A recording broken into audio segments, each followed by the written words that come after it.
안녕하세요. 책방차차 달콤 엘리입니다. 직접 법원에서 또는 드라마나 영화를 통해서 정의의 여신상을 한 번쯤은 보셨을 겁니다. 각 나라마다 조금씩은 다른 모습이지만 대체로 한쪽 손에는 저울을 들고 있고 다른 손에는 칼을 들고 있습니다. 우리나라의 경우 칼 대신 법전을 들고 있죠. 어느 나라의 정의의 여신상은 눈을 가리고 있고 반대로 눈을 부릅뜨고 있는 경우도 있습니다. 굳이 따로 설명을 덧붙이지 않아도 다들 이해하시겠지만 이런 모습이든 저런 모습이든 정의의 여신상은 어느 한쪽에 치우치거나 편견을 가지지 않고 모두에게 평등하고 엄격하게 법을 집행한다라는 의미를 가지고 있습니다. 그러나 사안에 따라 공명정대하다라는 의미가 달라질 수도 있을 겁니다. 그래서 솔로몬의 지혜가 필요한 것일지도 모르겠습니다. 여기에서 우리 사법제도가 어떻고 정의가 어떻고를 논하고자 하는 건 아니고요. 오늘 하려는 이야기는 사람에 대한 이야기입니다. 오늘의 책 잊을 수 없는 증인은 저자가 40년간 법조인으로 일하며 법정 안팎에서 만난 사람들의 이야기이거든요. 판사로, 변호사로 오랜 기간 법조인으로서 인생을 살아온 분의 글이어서 매우 딱딱하고 원리 원칙에 입각한 차가운 글일 거라고 생각을 했는데 제 예상은 완전 빗나갔습니다. 오히려 그 반대였는데 그걸 보면 역시나 사람의 선입견은 참 무섭죠. 저자는 냉철한 판단력으로 일을 해오셨을지 모르겠지만 그 순간순간 만났던 많은 사람들과 그들의 사연을 따뜻한 가슴으로 들어주고 우리에게도 전해주고 있습니다. 책을 읽으면서 제 마음이 많이도 오락가락 했는데요. 그래도 법조인인데 이런 생각으로 사람을 대하면 안 되는 거 아닌가 싶다가도 그도 직업을 떠나 한 사람으로서 얼마나 많은 고뇌를 겪었을까 그 마음을 헤아리게도 되고 그를 그저 나의 잣대로 이러면 되지 안 되지 하며 평가하고 있는 내 스스로의 한심한 오만 방자함이 부끄러워지기도 했습니다. 여러분들도 직접 들어보시고 많은 생각을 해볼 수 있는 시간 되시기 바랍니다. 자, 그럼 오늘의 책 잊을 수 없는 증인 지금부터 시작할까요?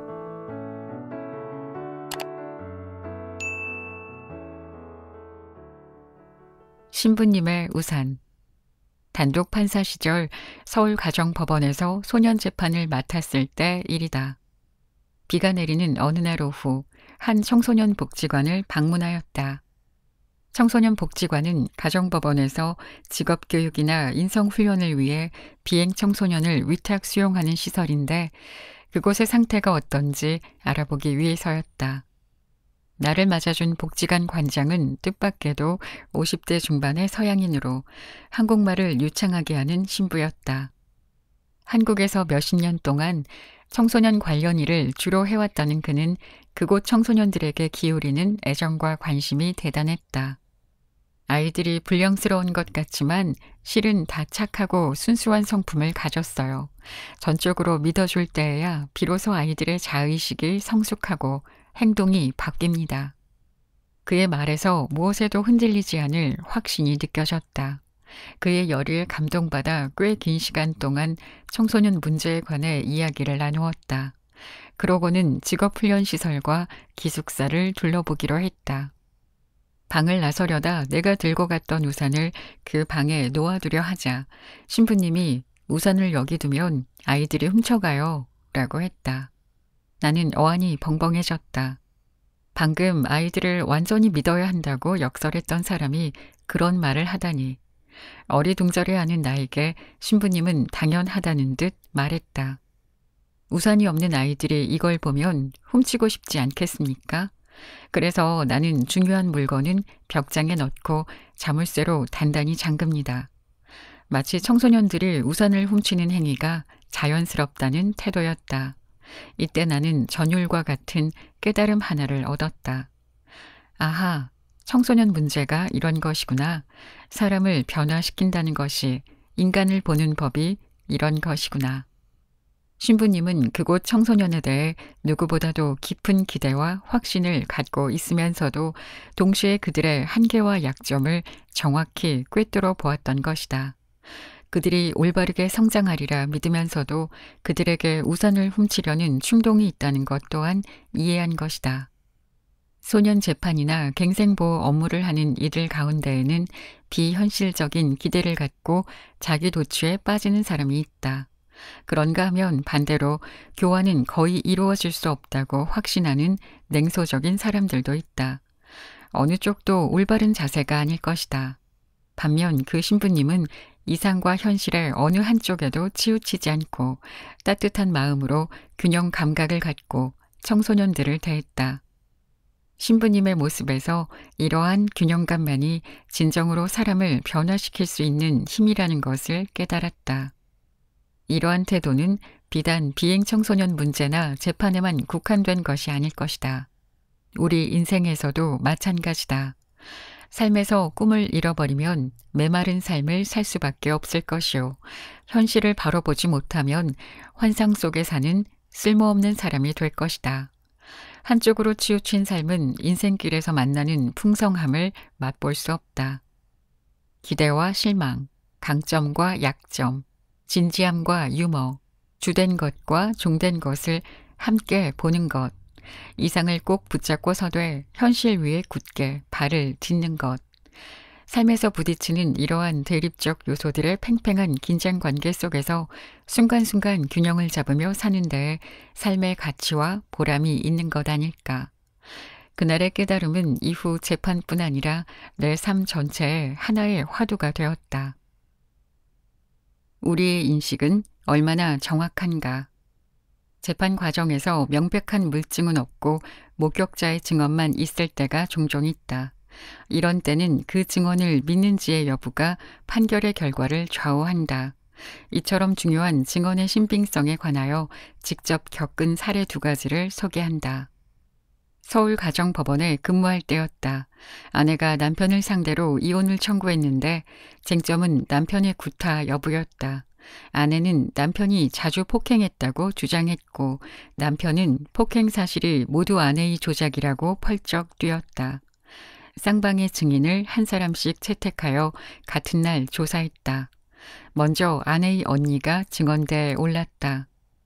그녀는 이전부터 동생의 몸에서 멍든 자국을 여러 번 보았으며 특히 동생이 집을 나오던 날은 처가 식구들이 있는데도 제부가 동생을 심하게 때리는 것을 직접 보았다고 진술했다. 증인은 증언하면서 눈물을 참지 못했고 남편의 주장은 거짓임이 명백한 것 같았다. 이어서 남편의 여동생이 증언을 시작했다. 그녀도 그날 부부가 다투는 것을 보았는데 오빠는 폭행으로 고소당할까봐 손가락 하나 대지 않았고 오히려 올케한테 머리를 뜯겼다고 했다. 돈 잘 버는 올케가 다른 남자가 생겨 이혼할 구실을 만들려고 누명을 씌운다는 것이었다. 그녀에게서도 진심으로 억울해하며 비통해하는 심정이 그대로 느껴졌다. 풋내기 법관으로서는 참으로 당황스런 경험이었다. 사실은 하나일 텐데 진실해 보이는 2사람이 서로 정반대 진술을 하고 있으니 말이다. 2번째 사례는 몇 해 전 법심리학회 모임에서 경험한 일이다. 법률가와 심리학자 등 30여 명이 모인 자리였다. 진행자가 3분 길이의 동영상을 보여주면서 농구공의 패스 횟수를 세어보라고 했다. 남녀 6명이 좁은 방에서 농구공 2개를 가지고 번갈아 패스하는 모습을 보면서 횟수를 열심히 세었다. 동영상이 종료되자 그는 참석자들에게 패스 횟수를 물었으나 횟수가 워낙 많아서 이를 끝까지 센 사람은 없었다. 그러나 다음 질문은 전혀 뜻밖이었다. 이 화면에서 고릴라를 보셨습니까? 30명 중 2명만이 보았다고 대답했다. 화면을 다시 돌려보았다. 이번에는 당연히 고릴라가 주 관심사였다. 놀랍게도 1분쯤 지났을 때 공을 패스하는 사람들 가운데로 시커먼 고릴라 한 마리가 천천히 걸어가는 게 아닌가. 그 시간이 20초 이상 된 것 같았다. 이전 화면에서 고릴라를 보지 못했다는 사실을 도저히 믿기 어려웠다. 인식에 대한 철학적 의문이 들지 않을 수 없었다. 인지 이론에 의하면 인간은 시각적으로 모든 면을 동시에 인식할 수 없기 때문에 자기의 고유한 논리적 추론을 통하여 인식 대상 전체를 보충하고 무의식적으로 빈 곳을 채운다고 한다. 즉, 자기 관심에 따라 선택적으로 보는 셈이다. 나는 큰 충격을 받았다. 증언에 대한 절대적 신뢰 없이는 판결이 어려운데 인간의 인식이 이렇게 부정확할 수 있다는 것을 보고 놀라지 않을 수 없었다. 이를 법원 전자 게시판에 올려 동료 법관들에게 알려주자 모두 놀랍다는 반응이었다. 인간의 인식이 정확하지 않다는 것을 알고 나면 첫 번째 사례의 의문도 풀린다. 아내가 집을 나오던 날 아마도 부부 사이에 상당한 실랑이가 있었을 것이다. 그런데 그 뒤 이혼이 문제되면서 친지들끼리 모여 그날 일을 이야기하다 격앙되어 반대편만 비난하다 보니 자연히 상대 잘못은 크고 자기네 잘못은 없는 것으로 믿게 된 게 아닐까. 결국 과거의 사실이 자기들끼리 나누는 말대로 변형되어 실랑이가 심한 구타나 누명 씌우기로 변하는 것이다. 이혼 소송에서 친지들이 유달리 정반대 증언을 하는 이유가 여기에 있다. 목격자가 일단 범인을 지목하고 나면 검찰과 법원에서 진술을 거듭할수록 범인임을 더욱 확신하게 되는 것도 말 자체에 인식의 내용을 결정하는 힘이 있기 때문이다. 재판을 하면서 점차 판단을 서두르지 않고 어떤 주장에도 담담히 거리를 두는 습관이 생겼다. 인간이 얼마나 약하고 부족한 존재인지 알았기 때문이다. 꼭 재판이 아니어도 인간의 인식, 그 인식에서 나온 말은 얼마나 부정확한가. 이 점만 잊지 않아도 인간관계에서 겪는 수많은 갈등과 상처를 피할 수 있을 것이다. 나는 잘못 판단하였습니다. 자신이 선고한 판결을 14년이 지나서 오판이었다고 스스로 고백하는 판사가 있을까? 믿기 어렵지만 실제로 그런 일이 미국에서 일어났다. 뉴욕주 대법관인 프랑크 바바로가 그 사람이다. 그는 1999년 백인이 흑인을 살해한 사건의 재판을 맡았다. 피고인은 정당방위를 주장했으나 이를 배척하고 살인죄로 징역 15년을 선고하였다. 바바로 판사는 자신이 한 판결을 복기하며 검토하는 습관이 있었는데 유독 이 사건에 대하여 질병이 생길 정도로 마음이 불편하였다.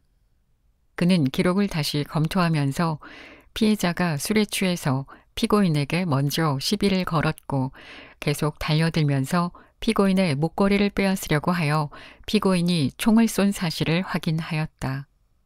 당연히 정당방위를 인정할 수 있는데도 그는 그 재판에서 이를 배척하였던 것이다.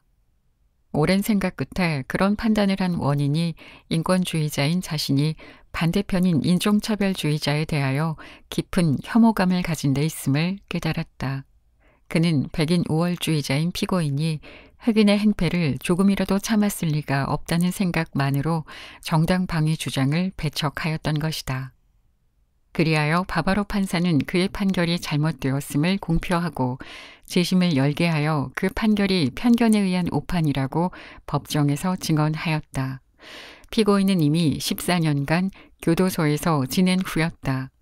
이런 행동으로 그는 평생 쌓아온 명예를 잃고 막대한 금액의 손해배상 소송을 당할 것을 각오하였을 것이다. 실제로 담당 검사는 법정에서 그의 증언을 듣고서 약한 늙은이라고 조롱하였다. 바바로 판사의 이런 행동은 30여 년간 법관 생활을 한 나로서는 도저히 상상하기 어려울 정도로 놀랍다. 자신이 내린 판결이 상소심에서 확정되면 잊어버리는 것이 보통이다. 그러나 그는 자신의 판결이 확정되었다고 하여 그 판결이 항상 정당한 것이라고는 생각하지 않았다. 그는 인간의 한계와 편견의 위험성을 정확히 알고 있는 사람이었다. 바바로 판사가 고민한 인식의 오류에 대하여 인지과학이 발달하면서 새로운 사실이 계속 밝혀지고 있다. 1986년 우주왕복선 챌린저호가 공중에서 폭발한 직후에 한 연구팀이 사람들에게 챌린저호 폭발 소식을 들었을 때 어디에 있었나? 라고 질문을 하고 답장을 받았다. 2년 반이 지난 후 같은 사람들에게 동일한 질문을 하고 답을 받았는데 이전 답장과 비교한 결과는 놀라웠다. 응답자 25%는 전혀 다른 장소를 썼고 50%는 핵심적인 오류가 있었으며 오직 10%만 정확하게 일치하는 답을 하였다. 경찰관이 용의자를 다른 사람들과 나란히 세워 목격자에게 범인을 지목하게 할 때 목격자의 3분의 1은 범인을 지목하지 못하고 3분의 1은 범인을 잘못 고르며 심지어 범인이 없는 줄에서도 50%가 무심하게 범인을 지목한다. 목격자 진술이 증거가 되어 유죄 판결을 받았던 중범죄자 중 300명 이상이 1980년 이후 시행된 DNA 검사 결과 유전자 불일치로 누명을 벗었고 일리노이주에서는 사형 판결을 신뢰할 수 없다는 이유로 167명의 사형수 전원을 감형하였다. 생생한 사례에서 보듯이 우리의 인식이 실제와 상당히 차이가 나며 자기의 한계를 벗어나지 못하는 부분적인 것임을 받아들일 필요가 있다. 바바로 판사의 오판은 특별한 것이 아니라 인간이 모두 갖고 있는 약점이 명시적으로 드러난 것일 뿐이다. 중요한 것은 내가 굳게 믿고 있는 것이 잘못일 수도 있다는 사실을 잊지 않는 것이다. 하지만 요즘 우리 사회에는 이러한 인식이 늘기는커녕 오히려 퇴보하는 것 같아 걱정이다. 내 생각이 틀렸다는 말은 들을 수 없고 오직 다른 사람을 비난하는 말만 들린다. 최소한의 자기 성찰과 겸손도 찾아보기 어렵다. 편견과 아집으로 가득 찬 개인이나 사회에는 희망이 없다. 우리 사회는 왜 이렇게 낮아지고 있는 것일까? 답답하고 안타깝다. 바바로 판사는 이렇게 말하고 있다. 실수를 저지르지 않았는지 자신에게 계속 물어야 합니다. 그것이 지금도 제가 노력하고 있는 부분입니다.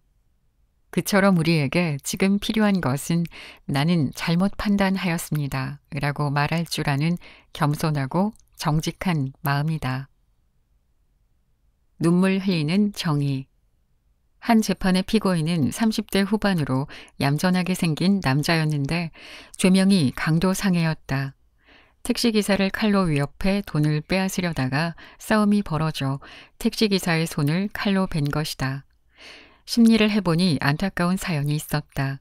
피고인은 소형 트럭을 사서 아내와 함께 아파트 주변을 돌며 몇 년 동안 채소 장사를 했는데 아내가 덜컥 중병에 걸려 입원했다. 트럭을 팔고 전셋집을 월세로 돌려 병원비를 댔지만 아내의 병세는 점점 심해졌다. 절망에 빠진 피고인은 집에 있던 시카를 들고 나와 무작정 택시를 타고는 범행을 저질렀다. 사건이 일어나자 피고인의 친지들이 나서서 택시기사와 합의를 했다.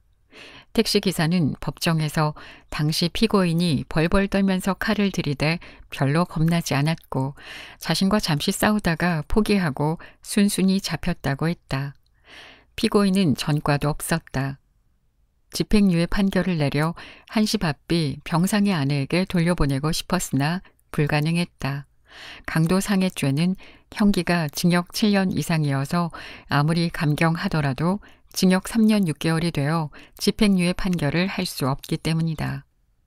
그의 아내가 눈물로 쓴 편지를 읽고 가슴이 너무 아팠지만 그에게 징역 3년 6개월을 선고하면서 잘 지내라는 위로밖에 할 수 없었다.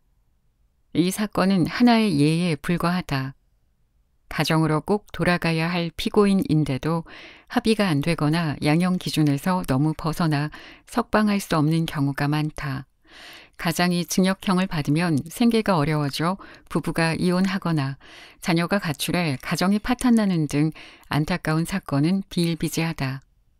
겉으로 보면 평범한 형사사건이지만 그 속에는 눈물로 가득 찬 비극의 강이 흐르는 것이다.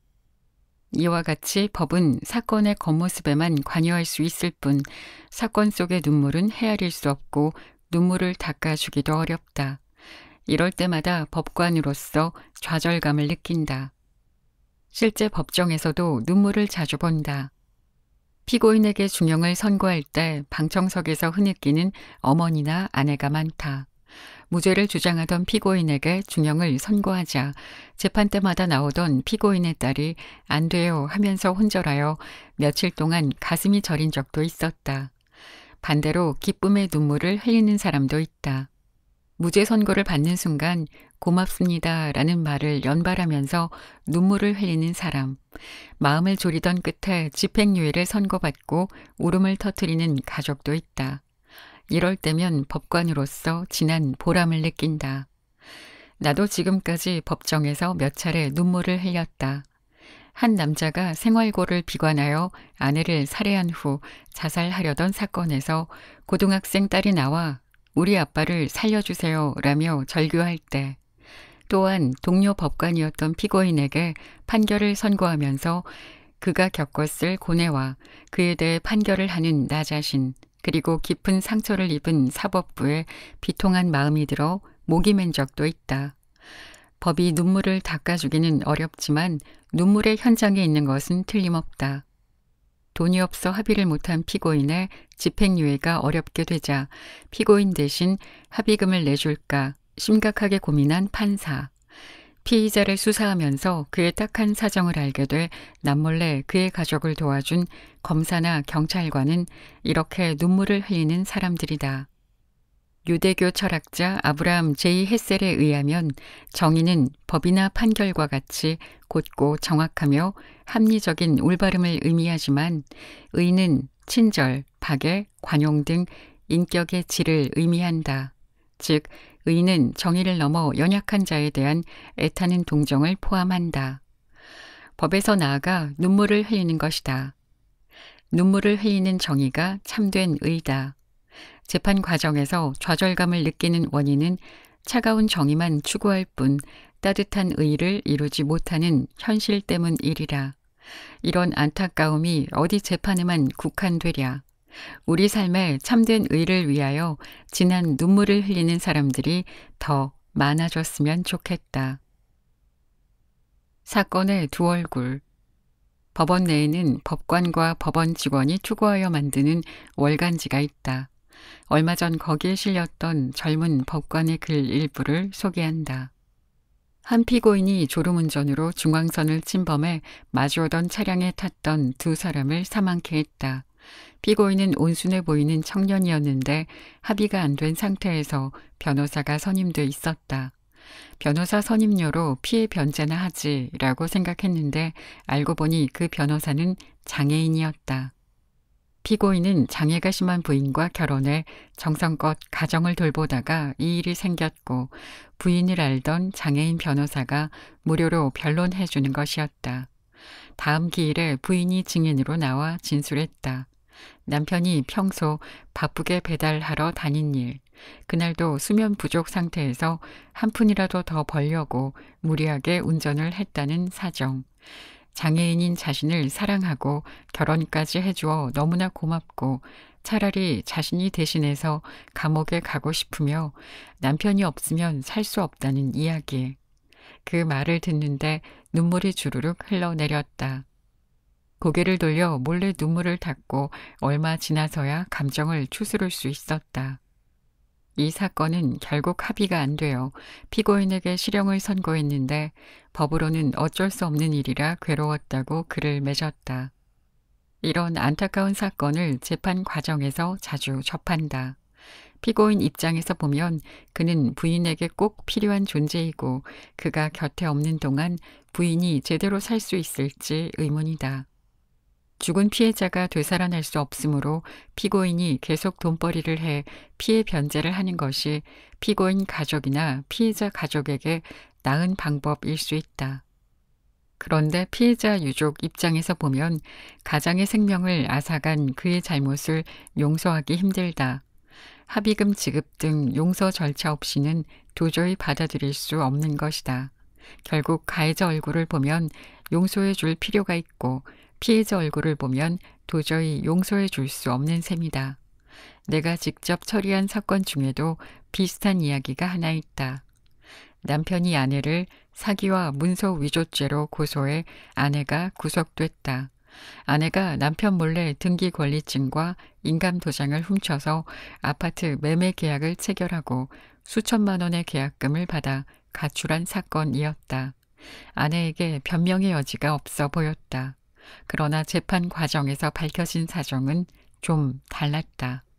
남편은 아내를 상습적으로 때렸는데 아내가 외출하지 못할 정도로 만들어 놓은 적도 여러 번인데다 경제력이 있어 바람도 여러 번 피웠다.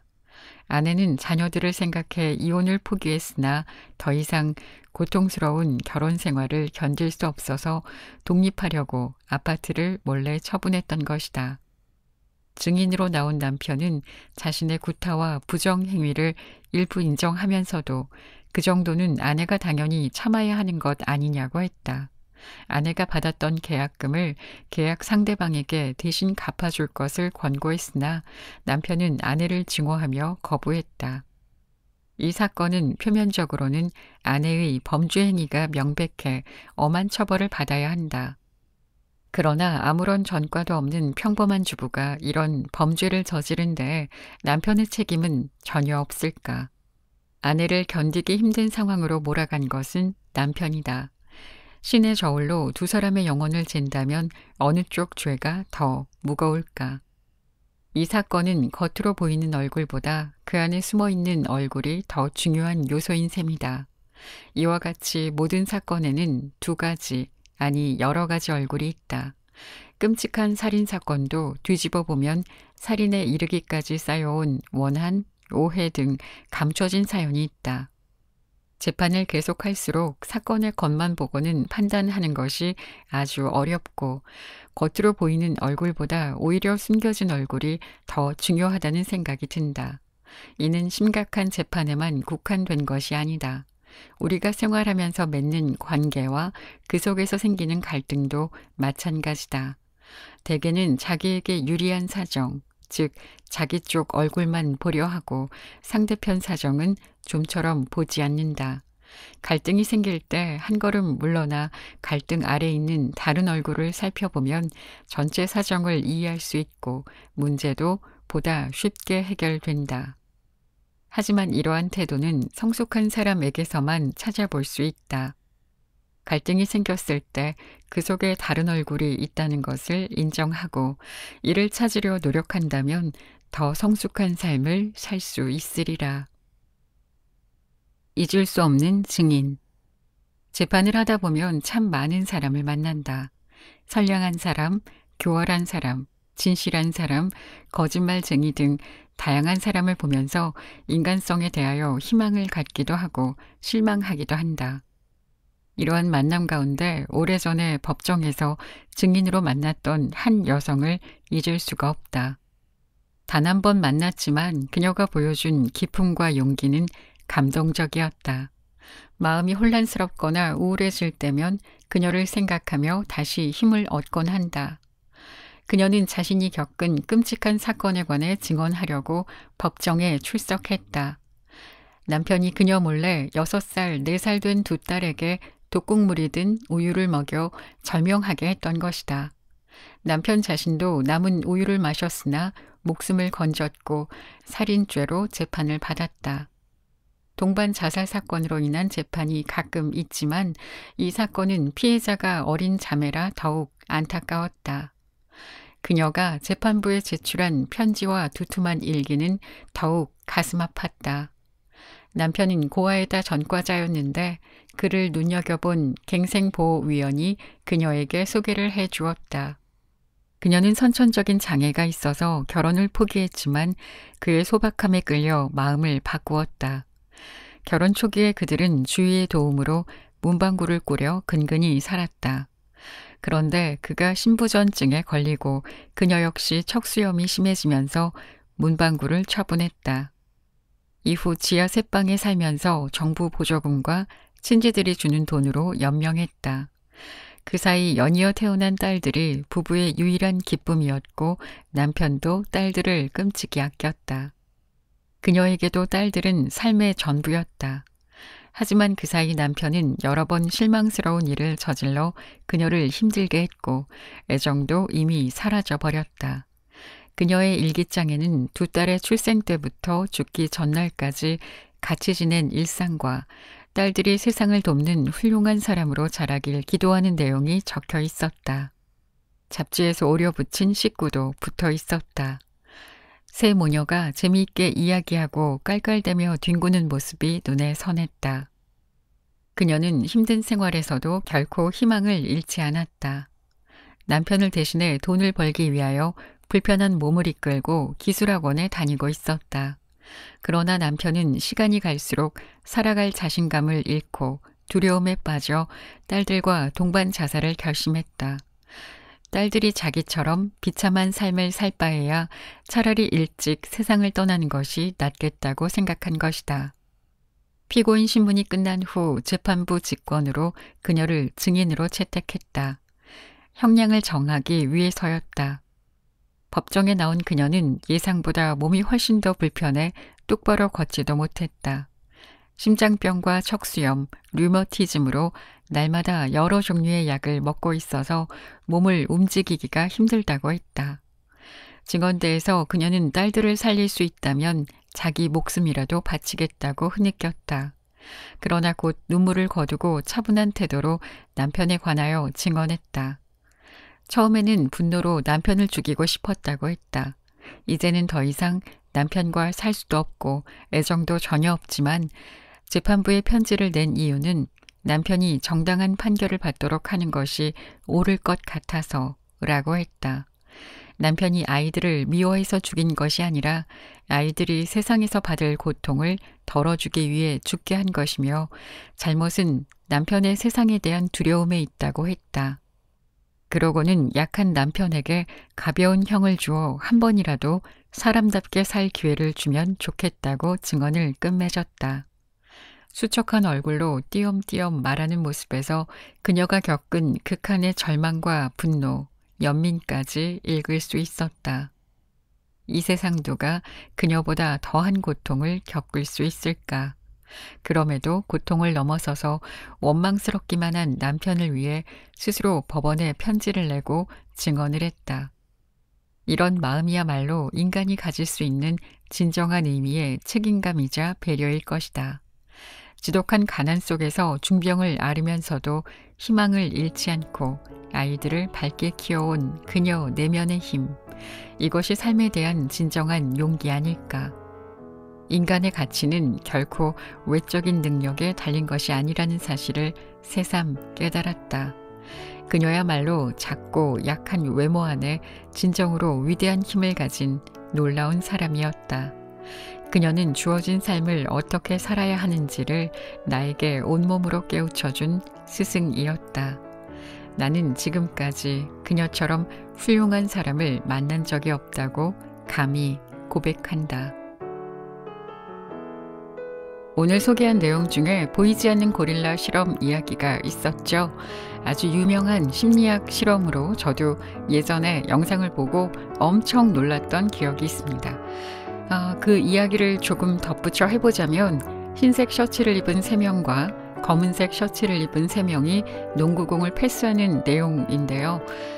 흰색 셔츠를 입은 사람들의 패스 횟수를 세어보라고 미리 알려주고 영상을 보여줍니다. 영상을 보고 나서 몇 번의 패스를 했느냐라고 묻고 혹시 고릴라를 봤냐고 질문을 했더니 실험 참가자의 50%가 고릴라를 아예 보지 못했다라고 응답을 했다는 것이죠. 저도 처음에 이 영상을 보고 고릴라는 전혀 보지 못했습니다. 고릴라의 존재에 대해서 듣고 나서 영상을 다시 보면 고릴라 탈을 입은 사람이 화면에 천천히 걸어 들어와 중앙에 멈춰 서서 가슴을 두드리는 제스처를 합니다. 이걸 어떻게 못 볼 수가 있지 싶지만 처음 주어진 과제가 흰색 셔츠를 입은 사람들의 패스 횟수를 세는 것이었기 때문에 검은색은 배제하고 영상을 보게 되기 때문이라고 하죠. 이 실험을 통해서 우리는 우리가 직접 보고 들은 것이라 할지라도 그 모든 것이 다 사실이 아닐 수도 있음을 알게 됩니다. 여러분은 이미 고릴라가 등장하는 것을 알기 때문에 영상을 찾아보시면 저를 바보라고 놀리시겠지만 한번 주위에 이 영상에 대해서 모르시는 분들께 보여줘 보시기 바랍니다. 보이지 않는 고릴라 실험이라고 검색을 하시면 쉽게 찾으실 수 있을 겁니다. 어쩌면 우리는 보고 싶은 것만, 듣고 싶은 것만 선택적으로 취하는 경향이 있지 않은지 다시 한번 돌아봐야겠습니다. 여러분은 어떠신가요? 지금까지 책방차차 달콤 엘리였습니다. 감사합니다.